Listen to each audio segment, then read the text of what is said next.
Okay, very very good evening बेटा, स्वागत है आपका चैनल पे। यहाँ पे मैं एक पैराबोला रिलेटेड क्वेश्चन कर रहा हूँ। सिंपल सा क्वेश्चन है बेटा। पहले समझते हैं कि इन्होंने बोला क्या है।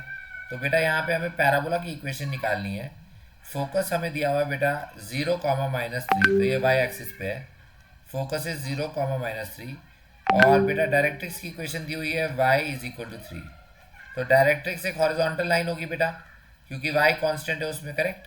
तो y = 3 डायरेक्ट्रिक्स की इक्वेशन है।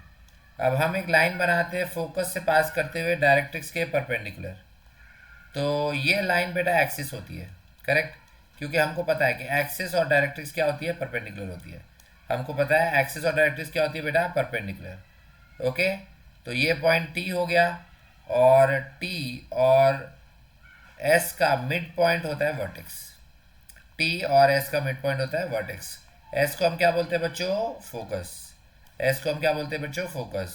वी को क्या बोलते हैं बच्चों, वर्टेक्स। ओके, तो सबसे पहले डायरेक्ट्रिक्स इक्वेशन y = 3 है। इसका मतलब टी पॉइंट का y कोऑर्डिनेट 3 होगा।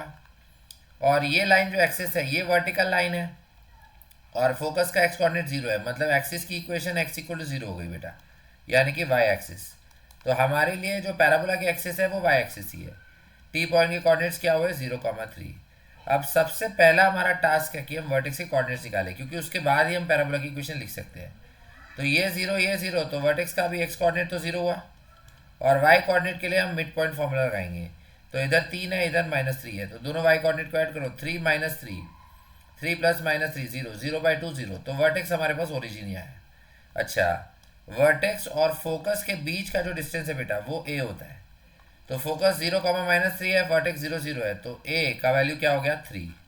क्योंकि इसके वाई कोऑर्डिनेट में से इसका वाई कोऑर्डिनेट माइनस किया, 0 - -3।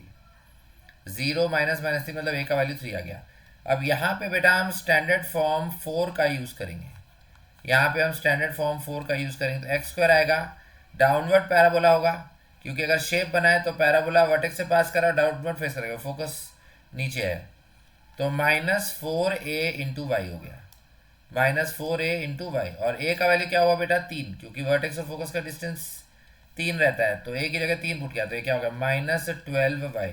यानी इक्वेशन क्या आ गई हमारे पास पैराबोला की बेटा, x² = -12 × y।